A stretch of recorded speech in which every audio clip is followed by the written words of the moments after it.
말씀 보겠습니다. 디모데후서 1장 11절로 12절 말씀입니다.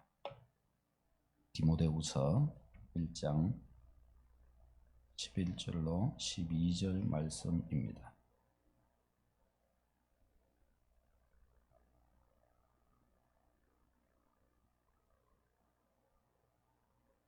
우리 다 같이 읽도록 하겠습니다. 11절, 12절 말씀입니다. 시작. 내가 이 복음을 위하여 선포자와 사도와 교사로 세우심을 입었노라. 이로 말미암아 내가 또 이 고난을 받되 부끄러워하지 아니함은 내가 믿는 자를 내가 알고 또한 내가 의탁한 것을 그날까지 그가 능히 지키실 줄을 확신함이라. 아멘. 네, 오늘 말씀은 복음을 위해 세움받은 성도라는 제목으로 말씀을 나누도록 하겠습니다. 여러분은 어떻게 하면 우리가 행복해질 수 있을까요? 저는 우리 성도님들의 행복에 관심이 많습니다. 할 수만 있으면 우리 성도님들이 다 가장 행복해지기를 바랍니다.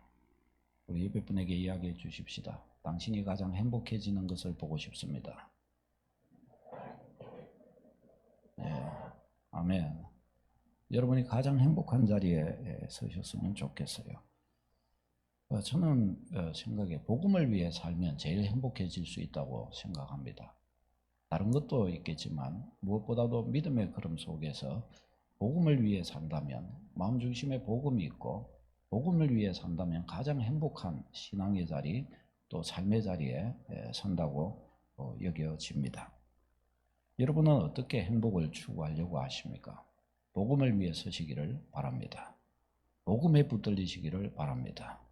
우리 옆에 분에게 또 이야기해 주십시오. 복음에 붙들리면 행복해집니다.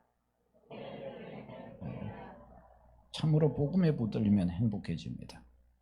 이 복음 전파는 우리 성도에게 주신 최고한 사명이요 축복입니다. 그래서 우리가 이 복음을 위하여 살면 하나님께서 나머지 그 모든 것들에서 우리에게 우리가 생각했던 것, 그 위에 넘치도록 능히 부어 주십니다. 그것이 틀림없고 그것이 분명합니다. 하나님은 우리에게 그렇게 해 주십니다. 자, 여러분, 그러면 우리는 어떻게 복음을 위해 살 수 있을까요? 어떻게 우리가 복음을 위해 걸어갈 수 있을까요? 복음을 위해 살려면 무엇보다 먼저 뭐예요? 복음에 대해서 정확히 알아야 합니다. 복음을 정확히 알아야 내가 이 복음을 위해 살아도 내 인생이 아깝지 않을지, 이 정도의 복음이라면 내 인생을 여기에 드리기는 좀 뭐하다, 그것을 생각할 수 있잖아요.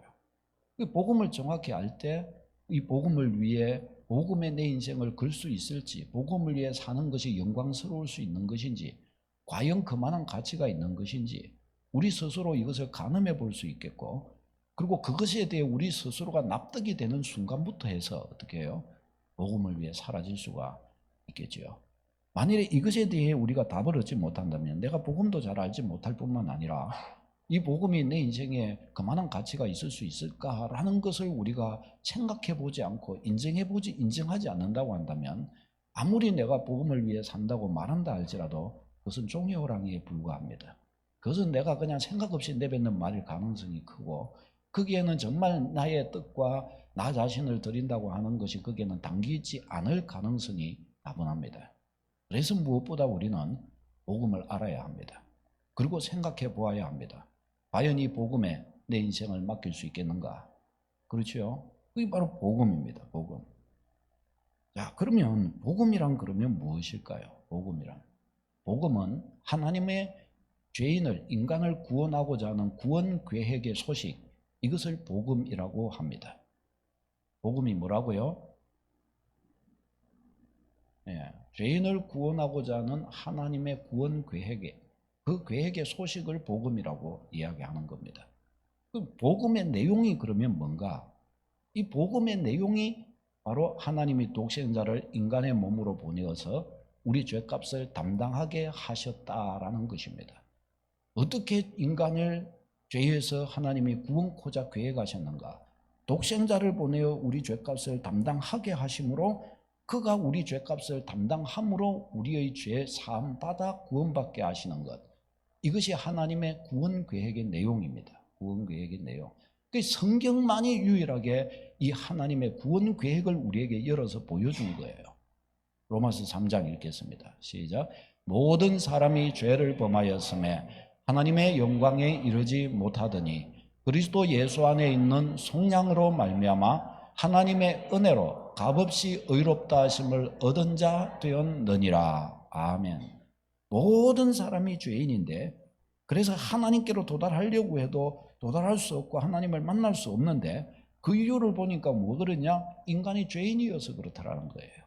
왜 인간에게 문제가 있고 왜 인간에게 고통이라는 것이 있는가? 인간이 죄인이니까 그렇더라는 거예요. 죄인이니까 마귀가 역사하고 죄인이니까 스스로 왜곡된 대로 간다는 거예요. 불행한 대로 간다는 거예요. 이 문제를 이 종교나 철학이나 뭐 그 어떤 것으로도 해결해 보려고 해도 이 문제 해결이 안 되는 거예요. 똑똑하고 지혜로운 사람, 부자 된 사람, 성공한 사람이 어떻게 해요? 더 죄에 빠지는 거예요. 더 큰 죄에 빠지는 거예요. 더 불행한 데에 떨어지는 거예요. 그 어떤 것으로도 죄 문제에서 벗어나지를 못하는 거예요. 그래서 하나님께서는 하나님이 세우신 구원의 여기서 벗어나는 계획이 뭐냐? 독생자에게 인생의 모든 죄의 짐을 그게 독생자에게 전가시켜서 지우게 하시고 바로 그 독생자를 의지하는 사람 안에서 그 문제를 해결받게 해주시는 거예요. 이것을 그래서 하나님의 은혜라고 그렇게 말씀합니다. 여러분 왜 예수님만 믿어야 됩니까? 왜 오직 예수 그리스도 안에만 구원이 있고 왜 오직 예수 그리스도 안에서만 구원받을 수 있습니까? 바로 하나님의 구원 계획, 죄 문제를 해결하는 하나님의 죄 문제를 해결하는 유일한 길이 예수 그리스도이기 때문입니다. 이 세상 누가 내 죄 문제를 해결했다고 이야기하면 할 수 있습니까? 아니 이야기했다고 하는 사람이 있습니까? 없어요. 죄 문제 해결 오직 예수 그리스도이기 때문입니다. 그래서 하나님께서는 예수 그리스도로 말미암아 복음을 성취하셨습니다. 복음을 우리에게 주셨습니다. 하나님께로 가는 길을 우리에게 열어주셨습니다. 할렐루야. 하나님께로 가는 길이 우리에게 열려졌습니다. 그래서 이 복음의 결과 우리에게 주어진 선물이 뭐냐?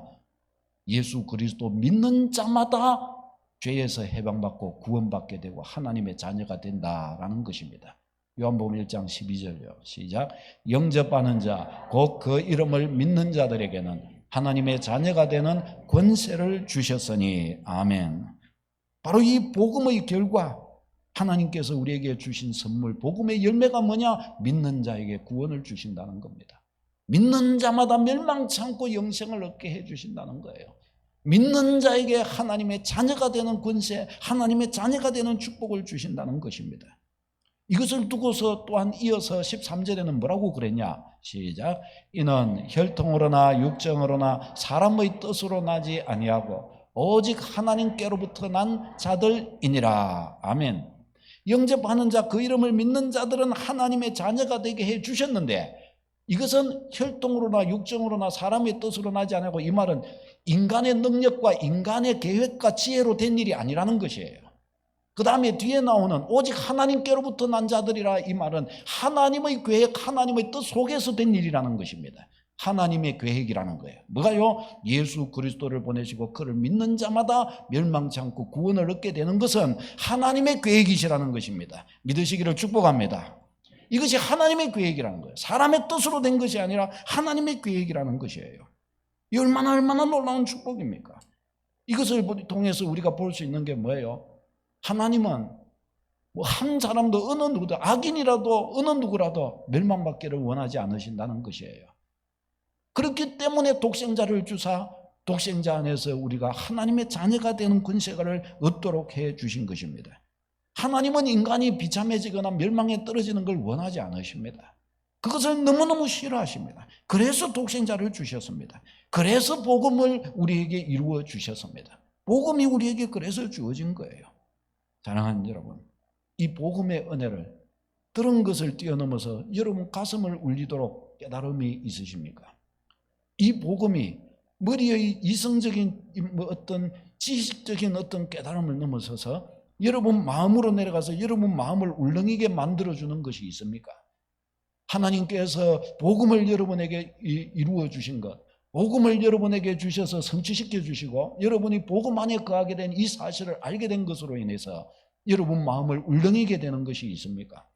이것이 여러분의 삶을 바꾸게 만들어주는 것이 있으십니까? 그러한 복음이 되어야 할 줄로 믿습니다. 여러분이 그냥 들은 복음으로 한다면 어떤 면에서 여러분의 지식의 머리에만 머물러 있는 복음일 수 있습니다. 그것은 어떤 면에서 여러분을 바꿔주지 못합니다. 이것은 어떤 면에서 복음의 정수를 경험하지 못한 것이라 말할 수 있습니다. 복음이 여러분의 가슴으로 내려가서 가슴을 떨리게 만들어주는 은혜가 있기를 바랍니다. 그 자리까지 가도록 묵상해야 됩니다. 그 자리까지 가도록 복음을 상고해야 됩니다. 그 자리까지 가도록 복음을 두고서 인생을 다시금 고민해 보아야 합니다. 내가 가는 길이 맞는가? 죄라는 것이 실존하는 것인가? 나는 죄인인 것이 맞는가? 주님이 나를 위해 죽으실 만큼 내 죄가 큰 것이란 말인가? 인생이란 도대체 뭔가? 이 고민을 해야 하는 것입니다. 그 고민 앞에서 참으로 복음이 여러분을 떨리도록 그렇게 만들어주게 해야 합니다. 복음의 은혜를 깨달을 때 우리 마음에 나타나는 흔적들이 있습니다. 대표적으로 세 가지가 있어요. 하나는 내가 죄인인 것을 알게 됩니다. 그 전까지는 말로만 그냥 내가 죄인이라고 그러니까 죄인인가 보다라고 생각할 수 있어요. 그런데 어느 순간부터 내가 참 악하구나, 죄인이구나. 다른 사람들에게 뭐 어떤 악하다 그런 말이 아니에요. 이상하게 하나님 그분이 의식이 되고 하나님 그분이 알아지고 이상하게 하나님 그분 앞에 내가 죄인임을 알아지는 거예요. 하나님 내가 죄인입니다. 내가 하나님 독생자를 나를 위해 죽이셔야 할 만큼 하나님 내가 죄인입니다. 나 같은 죄인이 이렇게 되는 거예요. 일전에 들은 이야기인데 한 어린 꼬마가 목사님을 찾아왔고 목사님 나도 예수님 믿으면 구원 받을까요? 묻더래요. 그래서 당연하지. 네가 왜 그러냐? 나같이 죄 많은 사람이 이렇게 예수님 믿어도 이 죄를 다 사함받을 수 있을까요? 애가 그러더래요. 걔가 꼬마가 아주 어린 꼬마가 그러더래요. 꼬마가 걔가 죄를 지었으면 얼마나 많이 지었다고. 그게 알아진다는 거예요. 아니 걔가 자기가 무슨 자의식이 얼마나 대단하게 있어서 그럴까요? 하나님이 의식이 되는 거예요. 하나님 그분의 거룩하심과 존귀하심 앞에 나의 죄인됨이 그 안에 잠겨지는 거예요. 그러니까 그게 흐느끼게 되는 거예요. 하나님 내가 죄인입니다. 내가 정말 못된 짓을 많이 하는 그런 사람입니다. 그 말이 아니고 창조주 그분 앞에서 나의 연약성과 나의 이 불충됨과 하나님을 업신여김 이런 것들이 알아지는 거예요. 그러니까 막 흐느끼는 거예요. 거기 앞에서. 복음의 은혜를 깨달을 때 이런 증거들이 있습니다. 복음의 은혜를 깨달을 때 하나님의 사랑을 감격하게 됩니다. 나에게 독생자까지 하나님이 주셨단 말인가? 하나님 이 은혜를 어떡합니까? 나에게 정말 나를 위해 정말 독생자를 주셨습니까? 이 사랑하심에 대한 감격이 자기도 모르게 그 안에 막 벅차오르게 돼요. 이 벅참 때문에 용기도 없고 평안도 없고 나의 죄인된 것과 나의 별로 부족한 것이 많음에도 불구하고 이 하나님의 이 엄청난 이 사랑에 대한 깨달음 때문에 자신감이 생기고 울부짖는 거예요. 하나님 그분 때문에. 우는데 좋은 거예요. 하나님 나 같은 죄인을 위해 독생자를 주셨습니까? 했는데 기쁘고 감격스러운 거예요. 살만 나는 거예요. 왜? 하나님이 나를 받으셨으니까. 이런 죄인을 이 하나님이 받아서 나하고 진짜 외아들하고 바꿨으니까 이것이 알아지니까 너무 자신감도 생기고 감격에 겨워지게 되는 거예요. 그런 속에서 나오는 게 구원의 감격이에요. 구원의 감격. 하나님이 나를 구원하셨구나.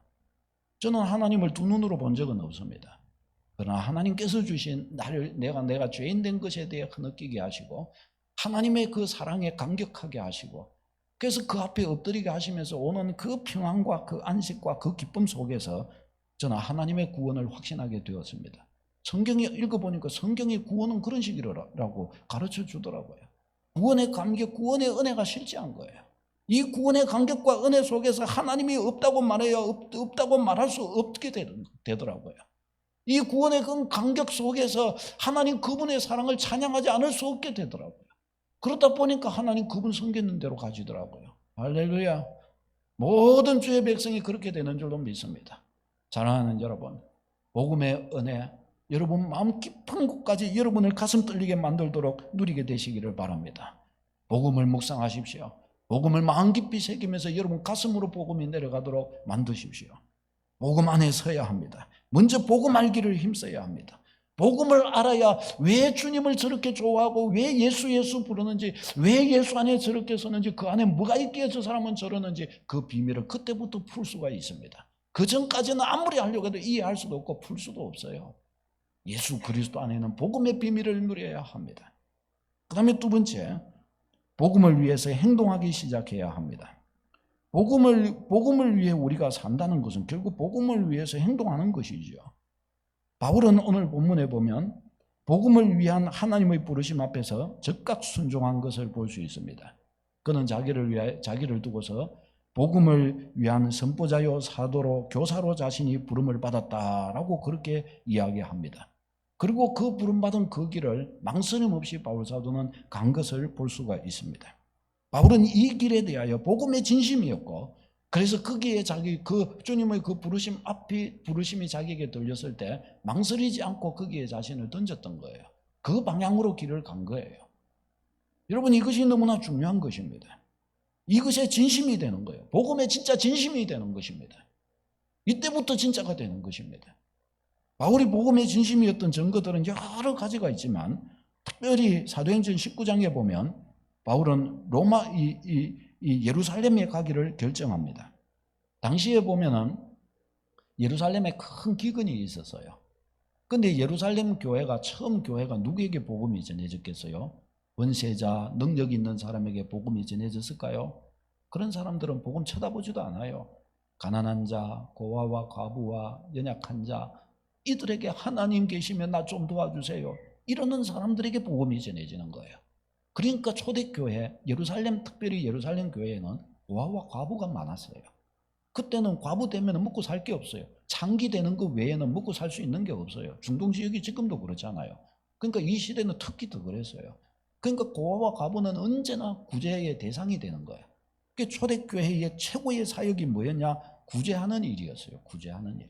구제하는 일을 위해서 7 집사를 따로 세우게 될 정도였습니다. 구제하는 명부가 따로 있었어요.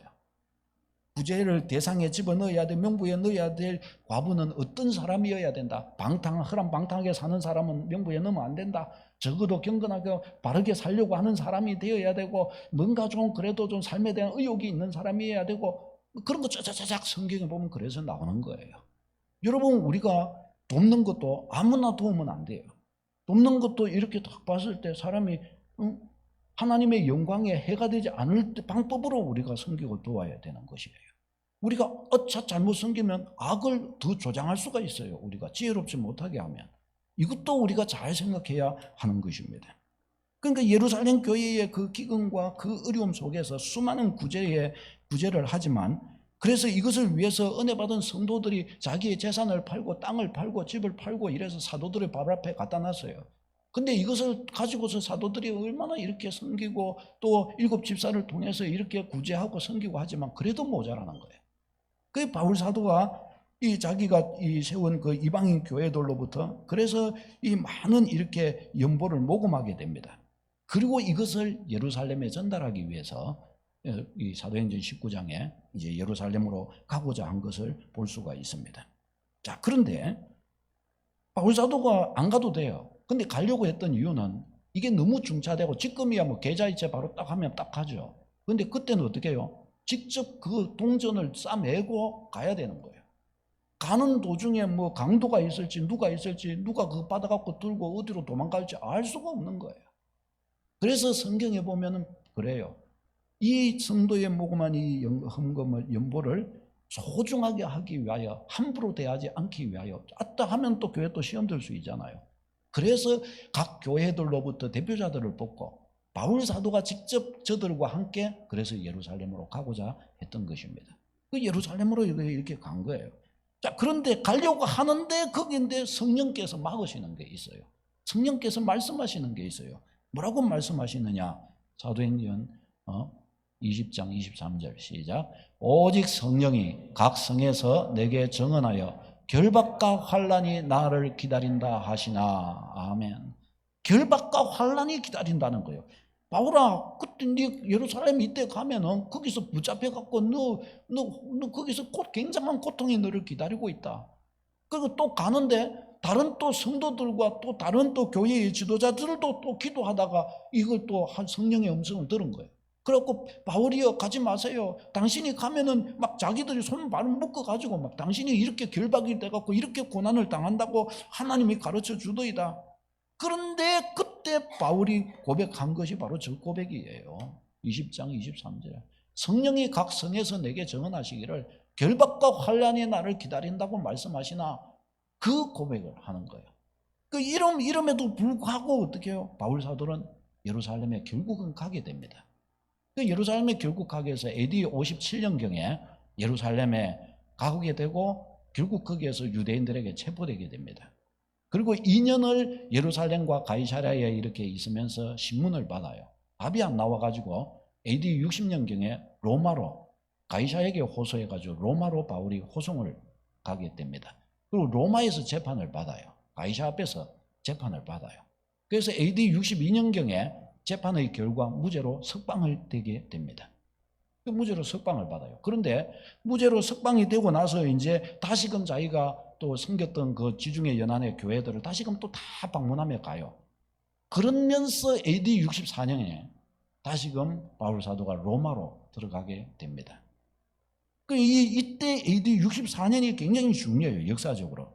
왜 그런가 하면 AD 64년에 로마에서 중요한 사건이 일어납니다. 무슨 사건인지 아세요?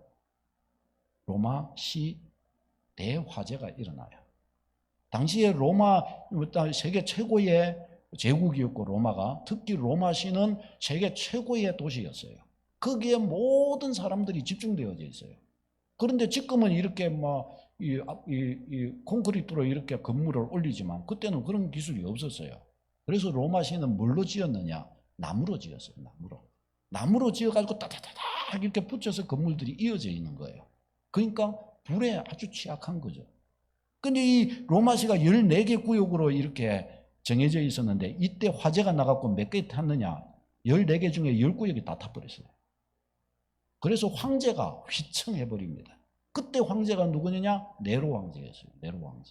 네로 황제가 휘청한 거예요.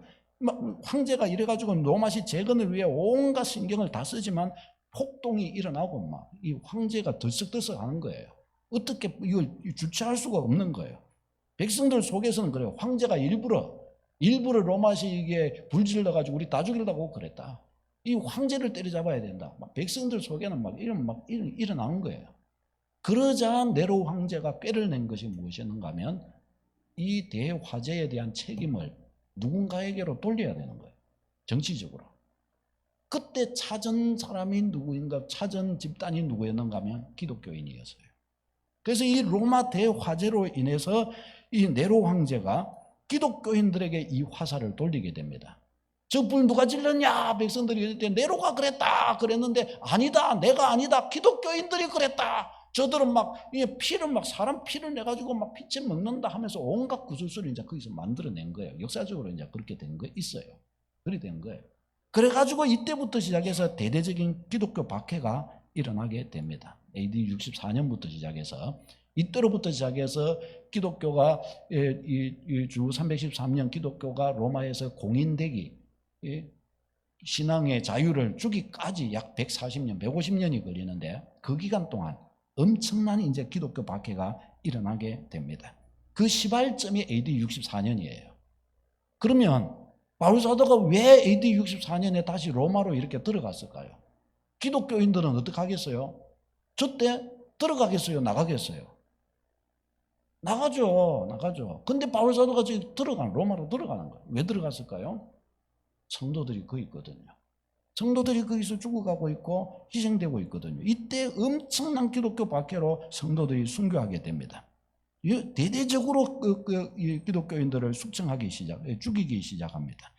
그냥 자기 개인적인 사모임을 이렇게 할 때에도 기독교인들을 먼저 잡아다 놓고 먼저 참수시킨 다음에 죽인 다음에 자기들 행사를 하고 원형 경기장에 이렇게 집어넣어 놓고서 이제 거기에서 사자들과 싸우게 해가지고 거기서 사자의 밥이 되게 만들고 또 화형에 처하기도 하고 이제 이 네로 황제 때부터 이제 이런 것들이 이 로마의 기독교 박해 이게 이제 이렇게 나오게 된 것입니다. 수도 없는 사람들이 여기서 죽어 나가게 됩니다. 그리고 이런 이제 이 박해 속에서 바울 사도가 로마로 들어가게 되고 주님의 교회는 매도당하게 되고 뭐 완전히 갈각이 찢어지게 되고 성도들은 죽어나가게 되고 조금 믿음 있다 이런 사람들은 다 죽어나가게 되고 그러니까 어떻게 돼요? 그리고 또 그런 속에서 두려움에 떨다가 배교하는 사람들도 많이 일어나게 되고 이런 모습 속에서 바울이 그냥 있지 못하고 로마로 들어가서 돌보게 된 겁니다. 그러다가 어떻게 해요? 당연히 로마 당국에 잡히게 됩니다. 잡히게 되고 2차로 로마 감옥에 이제 투옥되고 결국은 2차 감옥에 투옥되어서 거기서 순교하게 됩니다. 이때 바울만 로마로 간 것이 아니라 역사에 의하면 베드로도 이때 붙들려서 순교했다라고 그렇게 전해집니다. 이 베드로 순교에 대한 이 역사적인 우리나라 이번에 노벨 문학상 받았잖아요. 노벨 문학상을 받은 이것을 배경으로 한 문학 작품이 있어요. 뭘까요? 그 책이 코바디스예요. 코바디스 도메니. 주여 어디로 가시나이까요? 베드로를 대상으로 베드로가 로마로 들어가는 장면. 코바디스 도메니. 주님께서 자기는 로마에서 나오려고 하는데 주님이 로마로 가시더라는 거예요. 그래서 그것을 보면서 주님 어디로 가십니까? 다 나가는데 내가 내 백성 돌보러 가야 되지 않겠냐 하고 로마로 들어가는데 베드로가 따라 들어가고 거기서 순교하게 된다는 거예요. 이게 코바디스예요. 코바디스. 읽어봐요. 가슴 저려요. 코바디스. 우리 청년들 때 벌써 읽어봐야 돼요. 청년 때. 코바디스예요. 코바디스. 그렇게 되는데 그러면 오늘 우리가 읽은 이 디모데 후서가 언제 쓰여졌냐? 바울이 바로 2차 이 투옥되었을 때 감옥에 있을 때 쓰여진 서신이 이 디모데 후서예요. 바울의 마지막 서신이고 이 바울의 마지막 서신이면서도 이때는 바울의 사형이 확정되었을 때였습니다. 그래서 디모데후서 4장 6절 한번 펴보실래요? 4장 6절에 보면 펴볼 필요 없이 제가 적이 있습니다. 같이 읽겠습니다. 시작. 전제와 같이 내가 벌써 부어지고 나의 떠날 기약이 가까웠도다. 아멘. 전제가 뭔가 하면 번제물을 올려놓고 불로 태워요. 그 번제물을 올려놓고 태우면 예를 들어 우리 고깃집에 가면은 비싼 고깃집 가면 어떻게 해요? 고기 띠글띠글 이렇게 멋진 고기 이렇게 비싼 고기 싸게 가다가 웨이터가 와가지고 맛있는 술이 아니고 그 냄새 나는 감미료 나는 그거 싹 흔들어 갖고 그 위에 쫙 뿌리죠. 그러면 어떻게 해요? 불쇼 확 불이 일어나잖아요. 그렇죠? 그게 전제입니다. 그 독주를 그 위에 싹 재물 위에 뿌리는 거예요. 그래서 불이 확 타오르게 만드는 거예요. 전제와 같이 내가 벌써 부어지고 라는 말이 뭘까요? 그러면 자기의 삶을 주님 나라 위에 완전 다 불태웠다는 거예요. 이제 남은 것이 없다는 거예요. 그러니까 어떻게 해요? 이제 주님 앞에 갈 때 됐다는 것입니다. 그래서 전제와 같이 내가 벌써 부어지고 이제 나의 떠날 기약이 가까워 왔다. 사형 선고 받은 겁니다. 지금 저 상태가. 그렇게 바울 사도가 고백을 해요. 그러니까 이 장면을 생각하고 디모데후서를 읽어보면 한 글자 한 글자가 그냥 읽을 수 없는 글이 되는 거예요. 가슴 떨릴 수밖에 없는 거예요. 이 하나하나가 디모데를 향하여 바울이 이제 교회들은 완전히 거의 만신창이가 됐죠. 성도들은 뭐 상당히 많이 죽어나갔고 교회들은 다 무너져 버렸죠. 불신자들은 어떻게 로마의 대화재를 일으키는 원흉들 이라면서 바울은 감옥에 잡혀갔죠. 그러면서 예수 믿었다 이러면 막 때려 죽이려고 그러고 막 욕하면서 저 악인들 이라면서 사람들은 손가락 잡기 시작하고 매도하기 시작하죠.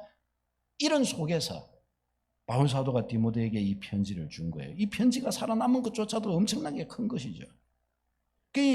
이런 속에서 여러분 바울 사도는 무엇 때문에 복음을 위해서 이렇게 자기를 걸었을까요? 왜 예루살렘에 갈 때에도 환난과 박해가 기다린다 하시지만 그럼에도 불구하고 가고 로마에서 그 큰 박해가 있음에도 죽을 줄 알면서도 왜 또 뭐 한데 또 로마로 또 그렇게 바울 사도는 들어가서 결국 거기에서 순교의 자리까지 서게 된 것일까요? 그것은 그가 복음을 알았기 때문입니다. 그는 그 복음, 자기가 안 그 복음에 위배되지 않도록 그는 살고자 했기 때문에 그랬습니다. 다른 사람들은 욕하고 저 사람들은 로마 대화재의 원흉이다라고 이야기를 하기로 했지만 우리는 그런 사람 아니다. 너무나 확고하고 너무나 분명한 복음 안에서의 자신, 예수 그리스도의 복음이 뭔가를 너무나 분명히 알았기 때문에 복음 안에서 당당했고 복음 안에서 거기에 꺾이지 않은 믿음으로 그는 끝까지 이렇게 갈 수가 있었던 것입니다. 1차 예루살렘으로 이렇게 가면서 거기서 밖에 환란이 기다린다고 하시나라고 한 다음 구절이 바로 이것이에요. 시작. 내가 달려갈 길과 주 예수께 받은 사명 곧 하나님의 은혜의 복음을 증언하는 일을 마치려 하면은 나의 생명조차 조금 더 귀한 것으로 여기지 아니하노라. 아멘. 저는 이런 구절들을 보면 바울은 진짜 하나님이 살아계시는 것과 예수 그리스도의 구원을 진짜로 그렇게 여겼고 믿었구나. 다른 사람은 다 부인해도 나도 바울 같은 신앙인이고 바울같이 살다가 그냥 죽어야겠다. 그런 사모함이 청년 때 제 말씀을 묵상하고 바울 사도를 너무너무 사랑했거든요. 그거 하면서 그때 그 마음이 싹 튼 거예요. 그 마음. 그렇잖아요. 지금만 저렇게 봐도 바울은 그냥 이단이나 사입이나 그냥 우상숭배하고 그냥 그런 종류의 신앙이 아니라 진짜 하나님의 살아계심과 예수 그리스도의 구원이라는 것을 진짜 믿었구나. 저는 이런 구절들을 보면서 너무나 생생하고 확실하게 보는 거예요. 다른 사람 다 뭐라 그래도 나는 이렇게 살다가 죽고 싶다. 뭐 그런 생각이 드는 거예요. 그렇죠? 여러분 어떠세요? 안 그러세요? 그렇게 돼요. 그 다음에 바울 사도가 이렇게 사형 선고를 고백하는 전제와 같이 내가 부험이 되고 그 다음 구절이 또 이것이에요. 4장 시작. 나는 선한 싸움을 싸우고 나의 달려갈 길을 마치고 믿음을 지켰으니 이제 후로는 나를 위하여 의의 면류관이 예비되었으므로 주 곧 의로우신 재판장이 그날에 내게 주실 것이며. 아멘. 나 믿음의 선한 싸움 싸우고 나의 달려갈 길 다 마치고 나 믿음 지켰다. 이제 나의 구주께서 나를 맞아주실 것이고 선한 의의 면류관을 내 머리에 씌워주실 것이다. 바울은 이제 죽음을 이렇게 준비하면서 이 고백을 드리고 있어요. 영광스러운 그날을 이렇게 보면서 앞을 보면서 그렇게 서요. 죽음의 두려움으로 떨고 있는 것이 아니라 그 영광의 그날을 보면서 이렇게 하고 있어요. 이거 완전 다른 것이죠. 여기에서 바울 사도의 참됨을 또한 보게 됩니다. 사랑하는 여러분, 저 악인들의 집단, 사교 집단이라고 하여 막 핍박하고 있는 그때에 사람들은 그리스도인이라고 말하기 부끄러워졌고 수많은 그래서 배교자들도 나타나고 이런 속에서 바울 사도의 고백이 이런 것이고 오늘 우리가 읽은 이 본문 속에서도 12절의 고백을 다시 한번 우리가 읽어보겠습니다. 시작. 이로 말미암아 내가 또 이 고난을 받되 부끄러워하지 아니함은 내가 믿는 자를 내가 알고 또한 내가 의탁한 것을 그날까지 그가 능히 지키실 줄을 확신함이라. 아멘. 저기에서 이 고난을 받을 때 내가 부끄러워하지 아니하면 이 말이 들어간 이유를 여러분 지금까지 이야기한 내용을 통해서 이해를 해보시면 되겠습니다. 저 로마 대화제를 일으킨 악인들 하면서 사람들은 손가락질하는 거예요. 그러나 내가 예수의 이름으로 이 고난을 받고 감옥에 갇히고 죽는다 할지라도 사람들이 그 손가락질하면서 저 악인들이라고 외치고 그런다 할지라도 나는 내가 선 이 자리를 부끄러워하지 않는다라고 고백하는 거예요. 왜요? 고백하는 거예요. 내가 믿는 자를 내가 알고 내가 의탁한 것, 내가 하나님 나라 위에 살아왔던 그 삶을 내가 또한 알고 내가 그날까지 이를 향하여 나아가면서 하나님 그분께 의탁한 것을 내가 알고 있기 때문이다. 내가 의탁한 그것을 능히 그가 지켜주시, 내가 하나님은 그분을 향해 지키는 것처럼 하나님 그분도 내게 지켜주실 것이다. 그와 같이 바울이 고백하고 믿은 거예요. 그러니까 담대하게 그러고 1장에서 보면 또 디모데를 향해서 너도 부끄러워하지 말라, 나를 부끄러워하지 말라라고 디모데에게 그렇게 권면하는 것을 볼 수가 있습니다. 사랑하는 여러분, 이와 같은 바울의 이 행동하는 신앙이 복음을 복음되게 만들었습니다. 여러분 복음을 믿는다면 거기에 맞게 행동하는 것이 필요합니다. 복음에 걸맞게 행동할 때 복음의 능력이 나타나게 됩니다. 사랑하는 여러분, 복음을 위해 복음에 걸맞게 행동하는 것이 중요합니다. 복음을 위하여 부담감을 감수하고 복음을 위하여 땀을 흘리고 복음을 위하여 재물을 드리고 복음을 위하여 헌신하는 것입니다. 여러분 우리가 생각만 하고 주님께 드려지지 않는다면 어떨까요? 그 복음은 우리에게 감동을 줄 수 없어요. 바울 사도의 말 감동될 수가 없어요. 감동을 줄 수가 없어요. 그건 왜? 죽은 복음일 수밖에 없기 때문입니다. 여러분 우리가 복음에 걸맞는 사람으로 서기를 힘써야 합니다. 우리 교회도 한 걸음 한 걸음 움트가고 있다고 생각합니다. 한 걸음 한 걸음 참으로 이 복음에 걸맞는 행동과 교회다움의 일들이 교회 가운데서 조금씩 피어오르고 있다고 생각합니다. 성도님들 가운데에서도 복음에 걸맞는 삶으로 자꾸 이렇게 옮아가고 있다고 생각합니다. 할렐루야.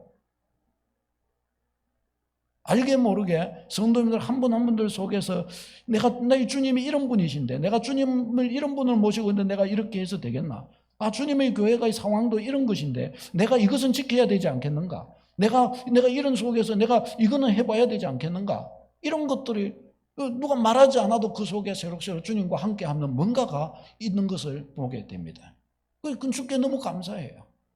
우리 주님의 교회에서 계속 이야기를 하지만은 토요 국수 나눔 제가 하라고 한 거 아닌데 그렇게 해갖고 계속 해갖고 오면서 자꾸 너무 감사한 일들이 있어 오고 있고, 지난주부터 이제 금요 차전도를 우리 권사님과 우리 집사님이랑 같이 또 하고 있습니다. 이제 또 후반기 때 이번에 또 하자. 맛있는 것도 먹고 막 그래요. 시간 나는 분들은 그냥 와서 그렇게 해보면 될 것 같아요. 또 그렇게 또 하는 거야. 12월 9일부터 라오스 선교를 위해, 이거 돈 많이 들거든요. 그런데 선교를 위해 해갖고 이제 갔다 올 거예요. 가가지고 여기서는 전도 많이 못 했던 거 그거 갖고 전도 또 많이 해보고, 또 라오스라는 땅도 밟아보고 한번 그렇게 할 거예요. 이제 이번에 10월 27일 날 우리 교회에서 누가 다 가실 분이 있겠나? 이 멀잖아요. 우리 저 해운대 집회 같은 이런 종류면 오전 예배도 빨리 가면 되는데 서울에서 하니까 다 가지를 또 못한 거예요. 근데 또 몇 분이 가신다는 이야기를 들었습니다. 할 수 있으면 뭐 2발 자전거든지 3발 자전거든지 교회 본거 자전거 꺾고 가세요. 저도 사실 저도 그냥 거기 한번 역사적인 그 자리에 한번 서보고 싶은데 예배를 제가 인도해야 돼가지고 봉고차 한 차 해갖고 누가 한번 가보셔도 괜찮을 듯 합니다. 왜? 지금 우리 한국교회의 역사적인 자리이기 때문에 저는 그렇게 생각됩니다. 지금 한국교회 역사적인 기록 가운데 있고 이 역사적인 기록 속에서 200만 연합 집회를 통해서 한국이 새로워져야 된다. 한국교회가 새로워져야 된다. 그래야 미래가 있다. 이 눈을 가지고 나아가는 것이에요.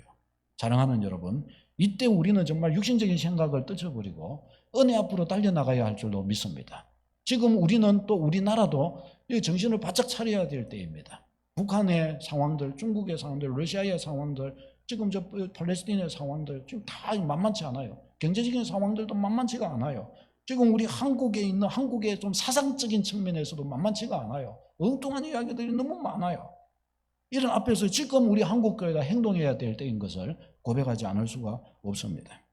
행동하지 않는 신앙은 타락을 조장하고 복음을 우선거리로 만드는 것 이상 되지를 못합니다. 여러분, 이분 아시죠? 최근에 많이 이야기가 됐고 안창호 선생님 이름이 똑같으세요. 안창호 이번에 인권위원장으로 되셨는데 이분이 교회에 아주 장로님이신가 그런데 아주 신앙의 고백이 너무 분명해요. 청문회를 하는데 자기 신앙 고백하는 거예요. 이 신앙 고백하는데 나는 창조론을 믿습니다. 그러면 진화론을 믿지 않습니까? 진화론하고 창조론하고 있는데 두 개 다 이론인 것을 공식적으로 저는 알고 있고 그 중에서 저는 창조론을 믿고 저는 하나님의 창조하심을 믿는 사람입니다. 딱 하고 그렇게 정확하게 그렇게 고백을 해요. 거기서 질문하고 막 이거 청문회를 하는 각 정당들의 질문하는 이 사람들이 정말 과학적으로 증명된 진화론이 아닌 창조론을 믿는단 말입니까? 허참 하면서 막 비웃듯이 지금 이곳이 뭐 목사 청문회 하는 그거 지명하기 위한 그런 자리인 줄 아십니까? 하면서 막 그런 이야기까지 하고 막 이리 하는데도 이갖고 저는 하나님의 창조하심을 믿는 사람입니다 하고 딱 이야기로 그렇게 나오는 거예요. 근데 이런 중에서 청문회 질문을 한 사람 중에 이런 사람들이 있어요. 저 사람 참 제가요 이것도 참 혹시나 여기는 안창호 이름도 저 위에 올려놓고 얼굴도 크게 해준 이유가 있어요. 왜냐? 이거는 빛나는 사람이기 때문에 머리도 빛나면서 신앙도 빛나는 거예요. 빛나는 사람이니까 이렇게 놨고 이 사람들은 부끄러운 사람이라서 이 스크린에 제일 아래 놨던 거예요. 제일 아래. 제가 일부러 그런 거예요. 왜? 부끄러운 사람들이니까. 저 사람이 천하람 의원이에요. 의원. 비례대표인데 의원인데 어느 당인지 뭐 이런 이야기는 안 할 거예요. 근데 의원이 저 사람도 보수 진영 사람이었는데, 그런데 저 사람이 뭐라고 질문을 하냐 하면은, 종교적 신념이 당신은 매우 강하군요. 나도 종교가 있지만 특정 종교에 이 정도로 강한 신념을 가진 사람이 인권위원장으로 위험하지 않을까요? 창조론 믿는다고요? 진화론은 부인한다고요? 상식에 걸맞는 생각을 못 하는군요. 이 사람이 그렇게 이야기했어요. 근데 이 사람이 누구냐? 모사님 아들입니다. 신앙이에요. 그렇지 않아요. 나도 신앙인이지만 자기도 종교를 가지고 있지만, 그러면서 이 사람이 이 질문을 했어요. 또 한 사람이 있어요. 김성회 씨. 생기기도 희한하게 좀 그렇게 보이죠. 경기 고향 성도들은 잘 봐야 돼요.